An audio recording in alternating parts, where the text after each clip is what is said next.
hari ini keren melaksanakan webinar yang berjudulkan Millennials Entrepreneurship is Your Future.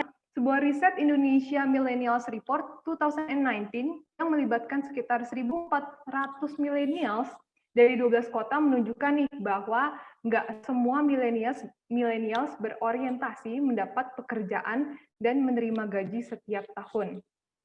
Mayoritas dari mereka, sebanyak 55,4%, mengaku ingin menjadi pengusaha.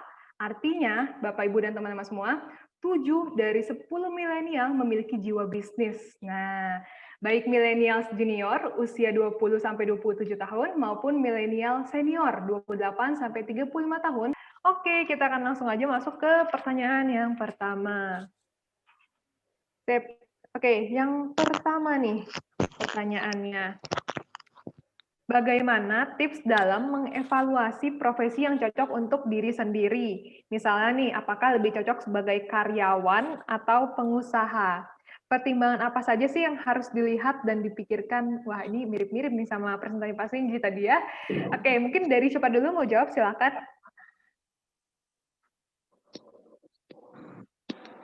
Ya, Kak Yazid dulu atau Kak Clemens dulu mau jawab, silakan boleh. Gimana tadi pertanyaannya, boleh tolong diulangi? Pak Clemens dulu boleh. Oke, pertanyaannya adalah bagaimana tips dalam mengevaluasi profesi yang cocok untuk diri sendiri? Misalnya, apakah lebih cocok sebagai karyawan atau pengusaha?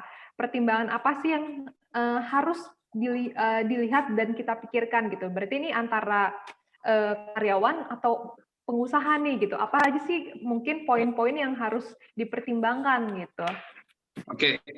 Kalau sama seperti itu gini, sebenarnya karir sebagai pengusaha atau sebagai karyawan, apa bedanya sih?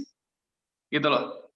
Ya kan? Apa bedanya? Kalau misalnya kita pikirkan tuh orang-orang berpikir itu menjadi sebagai dua hal yang jauh berbeda dan terlihat kayak seperti sesuatu yang memisahkan atau menjadi dua. Jadi sebenarnya kalau dibilang karir sebagai kewirausahaan sama sebagai profesional, ya mirip-mirip aja. Kembali lagi untuk mengenal jati diri kamu sendiri, kamu mesti tahu gitu loh, arah hidup kamu kemana, tujuan kamu kemana. Karena kalau misalkan kamu cuma mau berpikir istilahnya, cuman pengen apa ya, ngomongin kalau misalkan ya oke lah cuman untuk hanya uang misalkan, kamu bisa dapatkan sebagai profesional juga cukup kok. Gitu loh. Banyak sekali profesional yang gajinya tuh kalau kita lihat ratusan juta sebulan, dan itu udah jauh lebih dari cukup dari untuk mengejar impian. Cuman kembali lagi tadi, purpose hidupnya apa? Purpose hidupnya apa dan apa yang ingin kamu capai? Banyak kan dari pengusaha kalau misalkan mereka cuma mikirin hanya untuk nyari duit doang, siap-siap gagal deh. Gitu loh. Kenapa? Karena kalau cuma untuk ngomongin mau memperkaya diri aja, biasanya itu kurang cukup. Oke. Dengan tantangan yang ada gitu ya. Jadi kalau tadi pertanyaannya adalah mau jadi sebagai profesional atau sebagai pengusaha, harus memikirkan karirnya seperti apa. Mending lebih baik memikirkan kamu kuatnya di mana dan apa yang ingin kamu capai, impact apa yang ingin kamu capai di dunia gitu loh. Itu justru akan jauh lebih membuka pikiran. Gitu, semoga menjawab sih. Mungkin terlalu kritik kali ya. Siap. Enggak, kalau Clemens, thank you banget Kak untuk insight-nya, menarik banget. Tadi kalau kata Clemens berarti harus tahu dulu purpose hidupnya itu apa gitu ya tadi, dan kuatnya itu di sebelah mana sih gitu. Siap. Thank you Kak Clemens. Soalnya kalau ini saya nambahin lagi supaya jangan sampai salah. Kalau misalkan mau dibilang, oh mau jadi pengusaha biar bisa sukses, kaya raya, kategori suksesnya sendiri itu kan nggak cuma dari duit doang. Justru kalau misalkan banyak orang-orang yang jadi pengusaha yang akhirnya mereka nggak punya waktu untuk spend sama keluarganya segala macam, akhirnya keluarganya collapse. Terus ada yang justru gara-gara berusaha, terus habis itu mereka istilahnya apa ya? Mungkin kalau ngomongin bisnis dengan keluarga, terus keluarga pecah segala macam. Buat apa kayak gitu? Itu bukan kategori sukses. Sukses itu harus balance semuanya kan, hubungan rohani, hubungan jasmani, hubungan profesional, semua relasinya itu kan itu juga harus balance gitu kalau menurut saya sih ya. Jadi impact positifnya gimana? Kalau misalkan sebagai profesional terus kamu udah cukup bahagia, duitnya cukup, bisa gedein anak-anak, ya kalau emang tujuan hidupnya ke situ kenapa enggak gitu loh. Yes, Jangan setuju. lain, gitu ya, Vera. Pokoknya jangan Siap, pernah siap. bandingin kamu dengan orang lain, tapi bersinar dengan cahaya kamu sendiri, tadi kayak videonya. Wow, oke. Thank you Kak Clement, luar biasa banget. Oke. Banget. Mungkin bisa ditambahkan lagi. Ayo, silakan dari Kak Yazid, Kak Singgi, boleh? Boleh. Ya kalau menurut saya pribadi gitu ya, karena kan memang betul kata Pak Clemens tadi kan. Jadi kan saya juga tadi sedikit singgung di slide gitu ya. Teman-teman itu tipe orang yang kayak gimana sih? Apakah logier, apakah sebagai orang yang memang detail, atau sebagai orang yang memang punya bisa bikin satu karya yang memang bisa jadi royalti gitu ya. Jadi mau jadi pengusaha ataupun tidak, nanti sesuaikan dengan istilahnya apa ya, jalan hidup teman-teman masing-masing kan pasti beda gitu ya. Nah, namun semuanya memang harus penuh dengan dicoba gitu, dicoba dulu. Kalau misalnya teman-teman memang cocok dengan menjadi pengusaha, ya boleh gitu. Tapi kalau misalnya memang teman-teman kayaknya sih saya cukup jadi profesional gitu ya, kata Pak Clement tadi, ya it's okay gitu, nggak masalah gitu. Jadi kalau misalnya ditanya lagi, kan pertanyaan yang kayak dua mata itu ya, Pak Clement. Betul. Jadi pertanyaannya Yes. lebih, ya, jadi nanti yang bisa jawab siapa? Sebenarnya bukan Pak Clement, bukan saya, bukan Kak Singgi gitu. Nanti kembali ke teman-teman sendiri gitu. Wah, oke. Thank you Kak Yazid juga untuk jawabannya. Dari Kak Singgi, mau tambahin Kak Singgi? Oke, karena memang itu bukan dua hal yang harus dibandingkan, sebetulnya itu kedua hal yang mulia, karena keduanya mencari rezeki yang halal gitu, dengan cara yang baik gitu ya. Tapi kembali ke teman-teman, kalau misalnya teman-teman ingin memilih kedua hal, ingat resikonya gitu. Seberapa besar halo, suara saya jelas? Jelas Kak. Oke, seberapa besar resiko yang bisa teman-teman terima gitu. Seorang entrepreneur itu harus memberikan bisnisnya dulu dan juga timnya dulu, baru dirinya sendiri. Kalau misalnya sebagai employee, kamu tidak perlu memikirkan sampai sejauh itu. Cukup pikirkan tanggung jawabmu sendiri, dirimu sendiri, dan keluarga. Gitu. Kalau entrepreneur bisa semuanya. Gitu. Semuanya harus dipikirkan. Gimana caranya memenuhi kewajiban tersebut dengan baik. Gitu. Jangan sampai mengabaikan dan membuat rugi untuk beberapa orang yang menjadi tanggung jawab kita. Contohnya gitu. Contohnya sudah berkeluarga, atau misalnya ada punya orang tua yang harus ditanggung juga. Gitu. Pikirlah jernih dan tetap melihat bahwa risikonya cukup besar. Misalnya risikonya, saya bisa kehilangan risiko, entrepreneur itu bisa kehilangan risiko sampai nggak punya uang 1% pun, teman-teman. Iya, bahkan bisa sampai berapa puluh ribu lagi di rekening kita untuk melanjutkan bisnis ini tetap berlangsung gitu. Nah, teman-teman apakah sanggup dengan itu atau tidak? Nah, kalau employment, kalau misalnya karyawan, tetap bisa dengan tenang untuk mendapatkan gaji setiap bulan. Saya jadi PNS pun sama, bahkan sampai dapat pensiun gitu ya. Apakah itu bisa teman-teman terima atau tidak dengan resiko seperti itu gitu? Memang hasil tidak mengecewakan, tapi resikonya besar. Silakan teman-teman timbang aja, itu silakan pilih teman-teman selain tadi why-nya dulu gitu ya, tapi risikonya juga pertimbangkan, itu aja kalau dari saya. Oke, good point Kak Singgi, kayaknya seru juga nih, kayak yes harus tahu ya resikonya itu seberapa besar yang bisa diterima sama diri sendiri gitu. Oke, thank you Kak Singgi untuk jawabannya juga. Kita akan lanjut lagi ke pertanyaan berikutnya ya. Oke, untuk pertanyaan berikutnya ya. Kebanyakan pengusaha pemula, terutama di kalangan millennials nih, seringkali sekedar mengikuti tren gitu ya, sehingga kerap terjebak dalam bisnis yang jangkanya itu pendek gitu. Gimana sih cara menghindari hal ini gitu? Ya, let's say kita ambil contoh aja, jualan apa ya sekarang ya dulu? Hand sanitizer lah misalnya kan, kan sekarang lagi COVID gitu ya. Teman-teman banyak yang akhirnya... Milo. Apa, sorry? Es kepal Milo tuh. Oh iya, betul. Es kepal Milo gitu kan lagi hit, semuanya ngikutin gitu kan, ngikutin tren. Nah, itu kan mungkin ya bisa dibilang banyak dari teman-teman yang terjebak malah jadinya jangka pendek gitu kan, karena nggak bisa mempertahankannya gitu. Nah, mungkin ada nggak sih tips dari kakak-kakak gitu ya, gimana sih caranya supaya kita terhindar nih dari bisnis jangka pendek kayak gini gitu? Kembali lagi, ya silakan siapa dulu.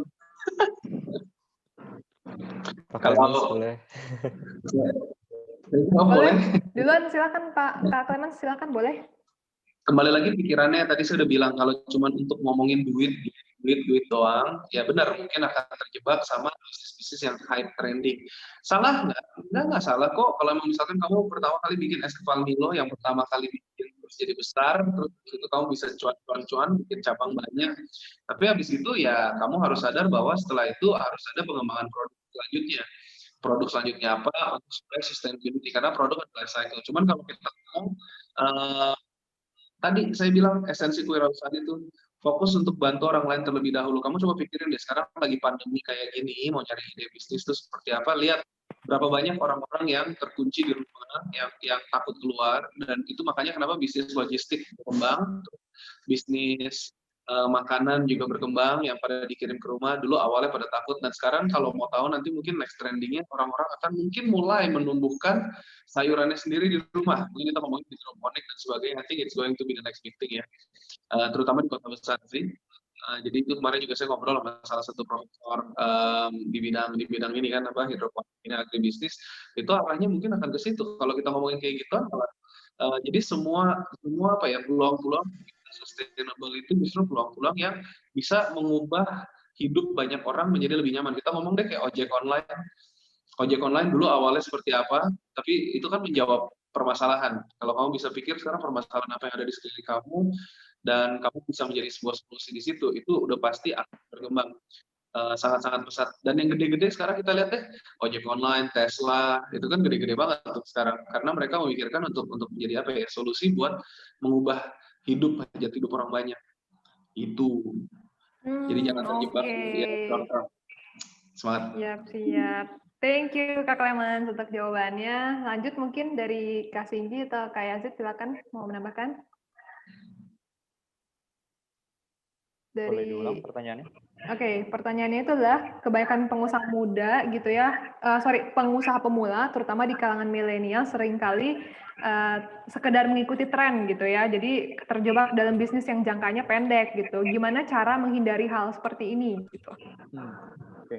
Kalau dari aku, thank you, pertanyaannya menarik. Sebetulnya bisnis itu nggak beda sama kayak investment. Jadi gimana cara kita memutar uang tersebut atau modal tersebut untuk selain memberikan manfaat, tapi juga mendapatkan revenue gitu ya. Karena tadi ingat bisnis itu tentang apa yang customer paling penting gitu.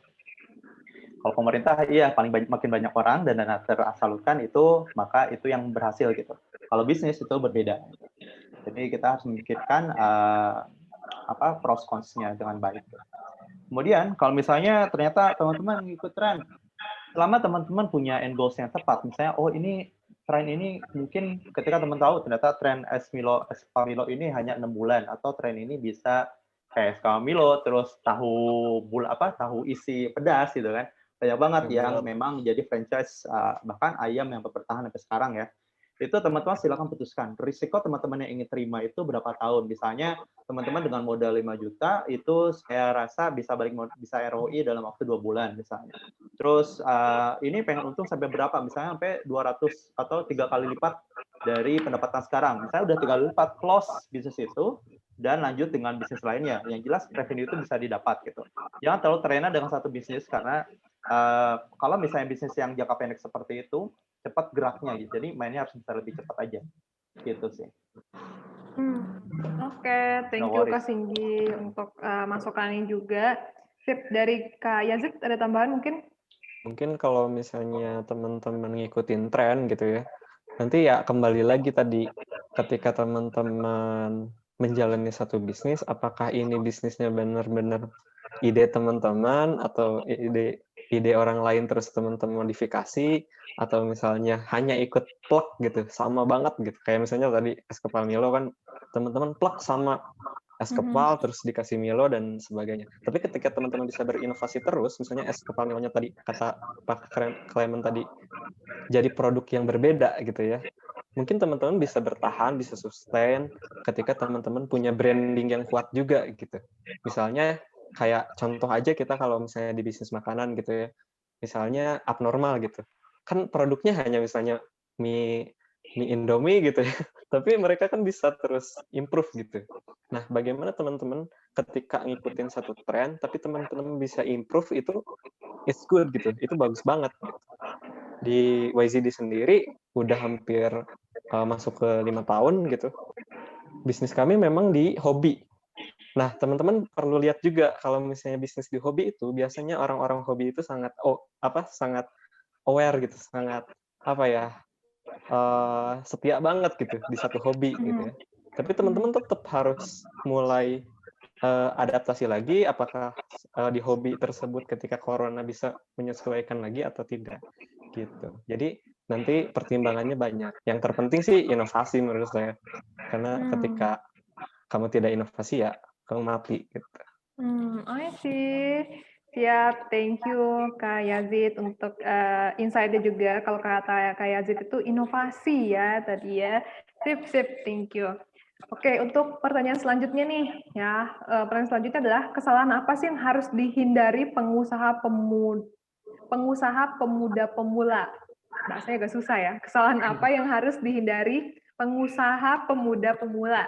Nah, ini mungkin buat teman-teman ini supaya lebih aware kali ya, yang baru memulai usaha gitu, yang masih muda, yang masih pemula, ya. Itu kira-kira apa sih? Ada nggak tips kira-kira supaya menghindari kesalahan gitu? Yuk, dari Kak Singgi dulu, mau duluan? Boleh? Oke, boleh. Kalau mungkin memang beberapa orang cenderung untuk melakukan kesalahan untuk menghindari kesalahan. Kesalahan menurut saya, teman-teman, ketika membuat bisnis, apalagi teman-teman start dengan zero experience gitu ya, kesalahan itu pasti ada. Tapi bisa teman-teman hindari dengan lebih jauh kesalahan-kesalahan yang sudah dilalui oleh orang-orang sebelum teman-teman yang sudah berhasil sekarang. Misalnya, ketika ingin membuat franchise, kesalahan paling utama apa sih? Misalnya, dari teman saya seorang franchiser juga yang punya franchise beberapa cabang, ternyata kesalahan pertama adalah dia memilih penjaga tokonya yang tidak kompeten atau tidak bisa menjaga jualannya dengan baik dan juga penghitungan uangnya dengan baik. Nah, pertama kesalahannya berarti jangan asal untuk memilih orang. Dan itu berlaku seterusnya. Jadi pelajari dari pengalaman orang paling cepat gitu ya, dengan bisnis model yang sejenis gitu. Pelajari paling cepat di sana. Tapi kalau teman-teman berharap nggak melakukan kesalahan, itu sangat tidak mungkin menurut saya. Kesalahan itu pasti ada, tapi teman-teman lebih baik jangan melakukan kesalahan yang sudah pernah dilakukan orang lain sebanyak mungkin gitu. Tapi kalau kesalahan baru itu justru hal yang menjadi pembelajaran untuk mengembangkan diri teman-teman. Itu aja kalau dari aku ya. Terima kasih. Oke, thank you Kak Singgi untuk insight-nya. Boleh lanjut mungkin Kak Yazid atau Kak Clemens? Boleh, Kak Clemens atau saya dulu? Terserah, silakan. Oke. Ya kalau kesalahan sih pasti semua pengusaha, nggak hanya yang pemula mungkin ya, yang udah expert sekalipun mungkin pasti ada aja gitu resiko itu gitu. Karena namanya kita manusia penuh dengan kesalahan gitu ya.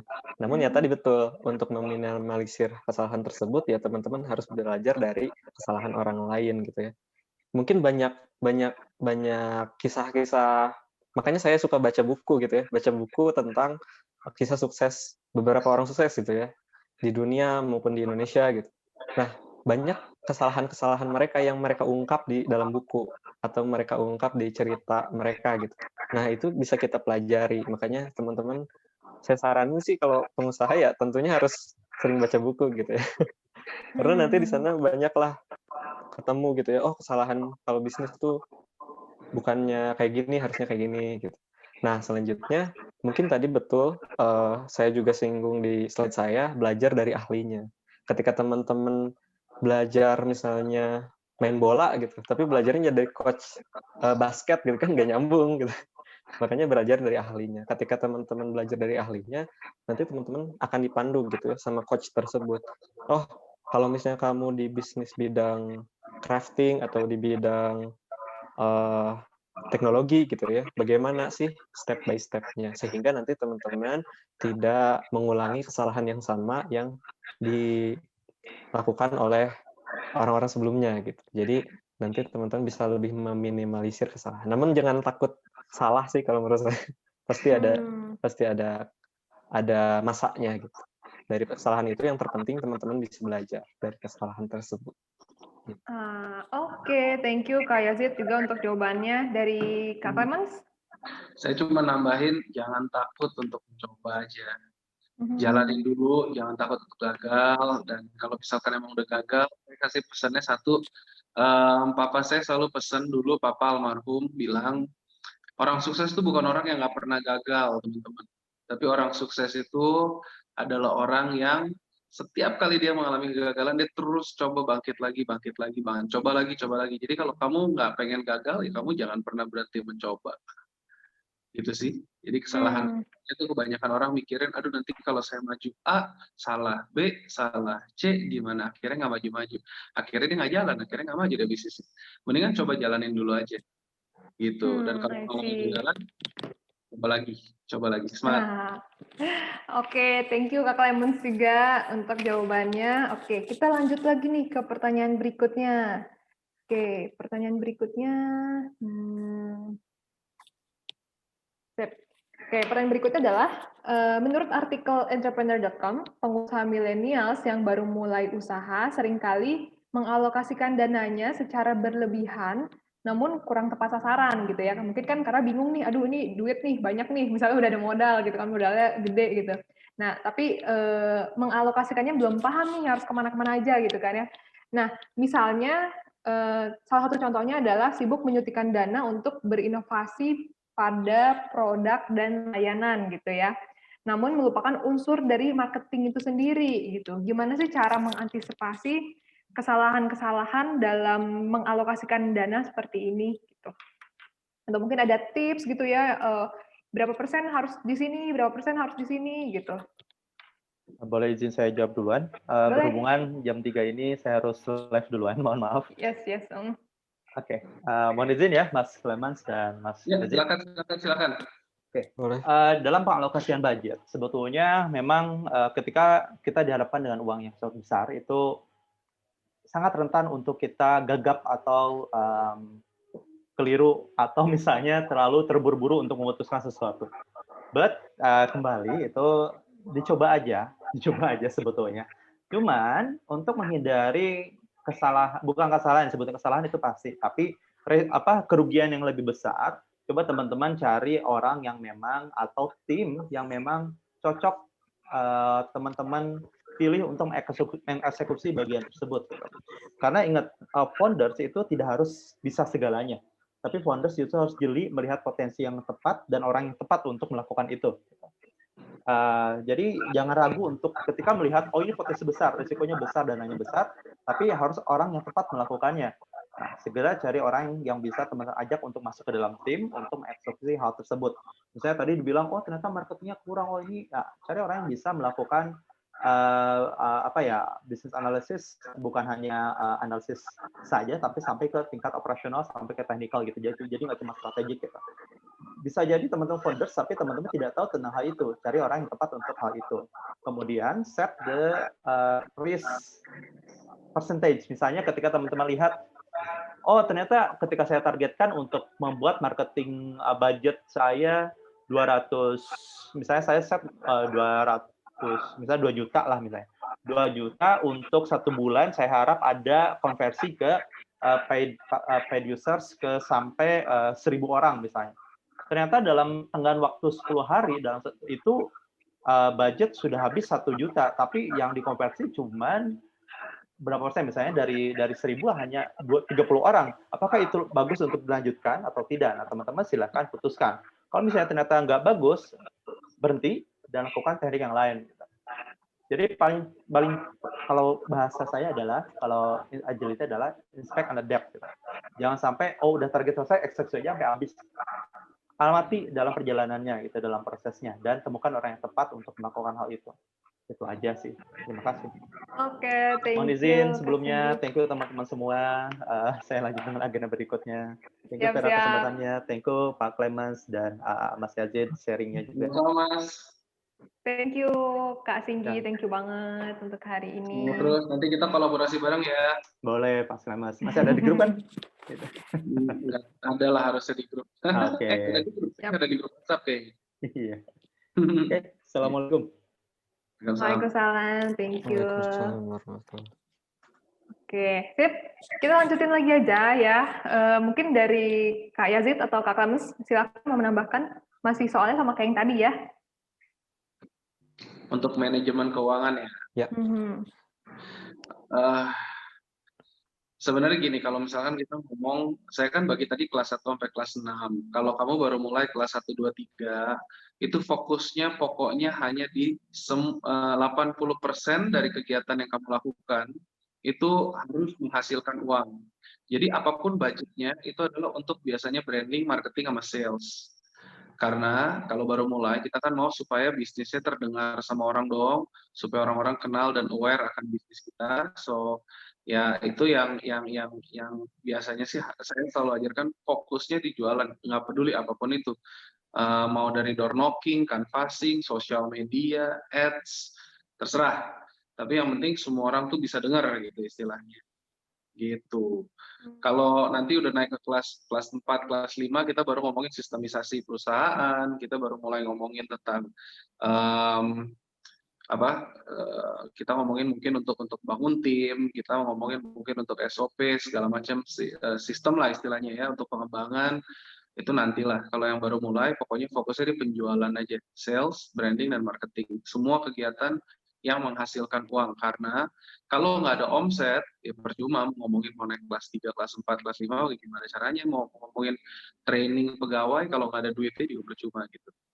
Jadi kalau ngomongin budget, mungkin saya ngomongnya secara basicnya biar gampang gitu aja ya, nggak pakai persen-persen. Oke. Siap-siap. Thank you, Kak Clemens, untuk jawabannya. Wah, menarik banget. Oke, dari Kak Yazid, mau menambahkan, silakan diambil dulu, Kak. Oke. Ya. Setuju sih sama Pak Clemens, karena bisnis itu kan step by step-nya ada tahapannya gitu ya. Tahap awal mungkin teman-teman masih survival gitu ya. Yes. Dan di tahap awal itu ya biasanya betul, kita ningkatin selling dulu gitu ya. Bagaimana teman-teman nanti supaya si cash flow-nya bisa bagus gitu, bisa jalan. Makanya kalau misalnya teman-teman ada yang bilang, oh kamu punya uang sekian-sekian, ayo daftarin dulu jadi PT gitu, jadi CV dan lain-lain. Sebenarnya sih kalau untuk awal-awal itu nggak terlalu penting gitu. Yang terpenting bisnis teman-teman bisa nge-branding bisnis teman-teman, penjualan bisa meningkat. Nanti untuk sistemasi dan lain-lain betul nanti ketika di level selanjutnya. Karena bisnis itu seperti tangga ya tadi di slide Pak Clemens. Jadi semuanya tergantung posisi bisnis teman-teman. Gitu. Jadi teman-teman harus bisa menganalisis itu. Dan yang terpenting tuh terakhir dari awal teman-teman harus belajar tentang ya financial literasi ya, pakai knowing about financial gitu. Jadi ketika teman-teman bisnis itu jangan sampai saya alokasiin di sini tanpa tahu feedbacknya apa, alokasinya ke masing-masing berapa. Nanti akan bingung sendiri gitu ya. Uangnya banyak tapi bingung sendiri kemana nih uangnya. Jadi harus betul. belajar lebih banyak gitu. Iya, kalau gitu. Thank you Kak Yazid juga untuk jawabannya. Wah, itu ada di buku ya? Pak Clemens ya?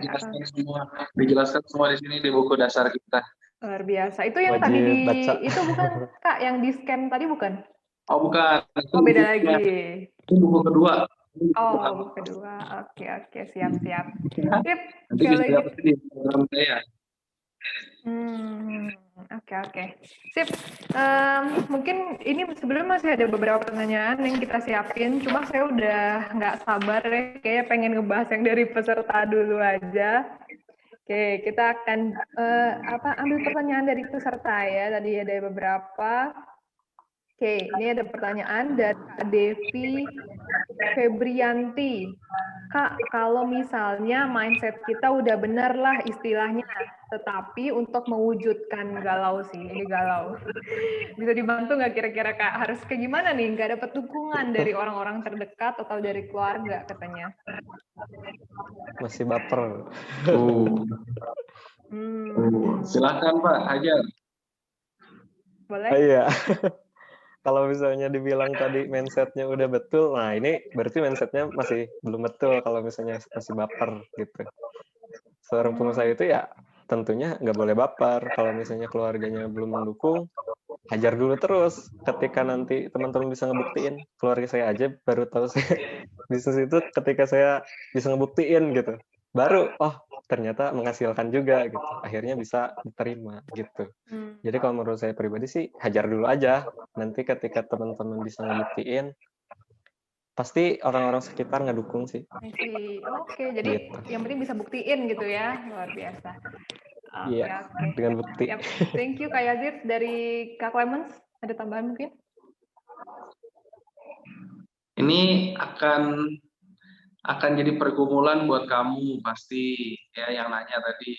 Pergumulan ini gak akan gampang karena saya pun ngalamin itu untuk ya mungkin for the good decade kali, 1 dekade kali ngalamin itu, di mana dulu waktu berhenti kerja gaji saya tuh nyaris lah. Kalau ngomong di Australia kan, saya kan lama merantau di sana, tadi gaji saya tuh di dekat 90 ribuan setahun. Itu nyaris setahun tuh pas berhenti kerja, terus kan tinggal 1/5-nya gitu ya.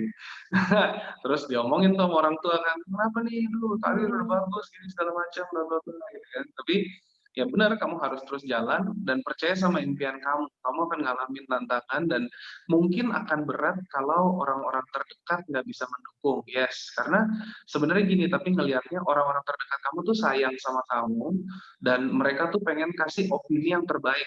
Cuman ingat, nggak ada yang kenal diri kamu lebih dari diri kamu sendiri.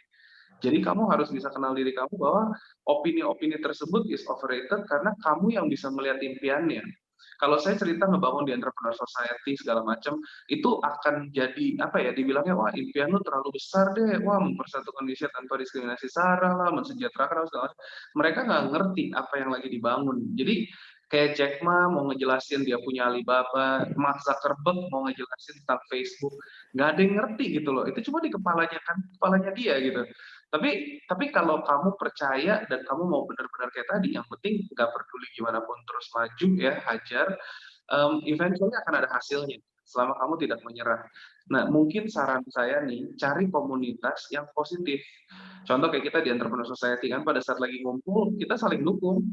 Kita nggak ada yang saling menjatuhkan. Kita kritik dan saran, yes. Kita ngomongin ide bisnisnya gimana, kita gali, tuker, curhat, segala macam. Tapi kita saling dukung gitu loh istilahnya. Itu yang dibutuhkan. Makanya kenapa saya bisa bertahan. Dan ini karena ya penting gitu loh punya. Apalagi kalau mau orang tua sendiri nggak bisa cerita ya. Kadang sedih sih. Tapi ya you have to percaya sama impian kamu. Kalau kita cuma mau dengerin aja, ya akhirnya jadi mediocre, akhirnya jadi cuma orang biasa-biasa aja gitu. Semangat. Oke, Semangat ya, Nak. wah luar biasa sekali nih, motivasi ya, mantap. Soalnya Kak Clemens pernah ngalamin juga gitu ya, sama kayak Yazid, saya yakin juga pasti nggak mudah, apalagi kayak jualannya bisa dibilang tadi apa, panah ya Kak ya? Wah itu kan kayak apa sih jualan panah? Mungkin kan awalnya kan orang pasti akan berpikirnya seperti itu ya. Dikiranya main-main Kak. Iya benar. Iya. Tapi panahan sih tertarik. Dikiranya main-main doang. Siap. Panahan. Boleh Pak Clemens, siap. Oke, thank you. Kita akan lanjut lagi ke pertanyaan berikutnya nih. Nah, ini pertanyaannya seru juga nih kayaknya nih. Oke, pertanyaannya dari Kak Gebi. Kak, ada tolak ukur nggak untuk ngasih tahu kapan untuk berhenti dan mencoba jenis bisnis lain? Misalnya udah bertahun-tahun dicoba, tapi sepertinya belum berhasil nih. Mau dilanjutin belum tentu berhasil juga gitu ya. Sedangkan pengeluaran terus berjalan. Nah, ini juga nih mengalami kegalauan, kira-kira bisa dibantu nggak Kak?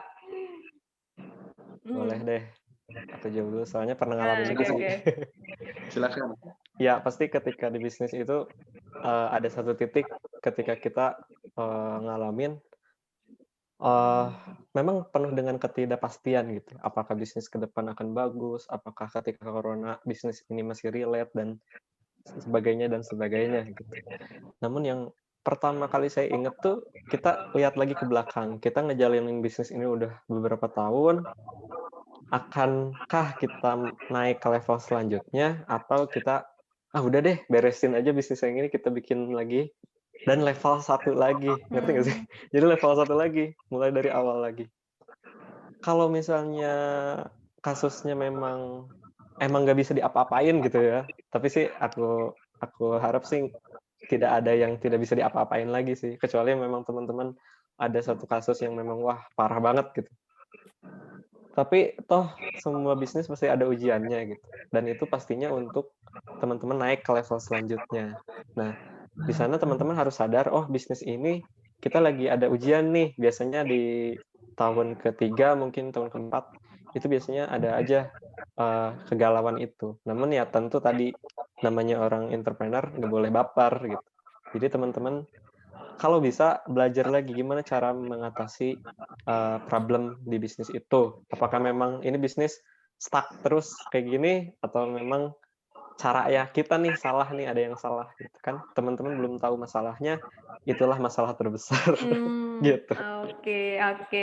Thank you Kak Yazid untuk masukannya. Dari Kak Clemens, silakan mau menambahkan. Enggak ada, mungkin cukup. Cukup ya. Oke, siap, kita lanjut lagi. Oke. Oh iya, mau ingetin buat teman-teman semua di sini, saya membuka kesempatan, kita buka kesempatan buat teman-teman yang mau tanya langsung, bisa menggunakan aplikasi Raise Hand di bawah sebelah kanan ya, bisa dicek sebelah kanan itu ada Raise Hand. Jadi yang mau nanya langsung kita akan bantu untuk unmute. Jadi buat teman-teman yang mau tanya langsung nanti, yuk boleh raise hand dari sekarang dulu gitu ya. Nanti kita akan pilih. Kita nggak pilih banyak-banyak karena waktunya juga terbatas, jadi yang mau dapat kesempatan, yuk sekarang boleh raise hand gitu ya, sambil saya bacain satu soal lagi mungkin ya. Oke, untuk soal berikutnya, ini aja nih yang baru masuk. Dari Kak Fitria Wulandari, Kak mau tanya, sebagai pemula, cara menentukan partner usaha yang tepat itu gimana ya? Nah, ini bagus nih. Saya jawab duluan, boleh Pak? Boleh, silakan Kak. Boleh. Saya kalau bisnis, saya tuh senangnya partneran. Banyak orang yang berpikir mungkin kalau bisnis tuh enakan sendiri, biar bisa ngambil keputusan semua sendiri. Kalau saya senangnya justru malah partneran. Kenapa? Karena saya menyadari, karena saya mengenal diri saya. Kalau saya cerita tentang mengenal diri, ini teman-teman juga bisa ya. Ini sebenarnya satu sesi yang saya biasa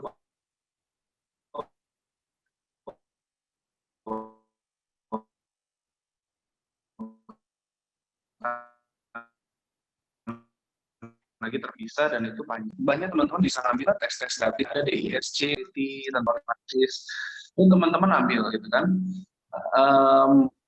Ya kalau saya sih bilang sebenarnya karena saya ini mengakui saya adalah seorang ekstrovert dan sanguin koleris.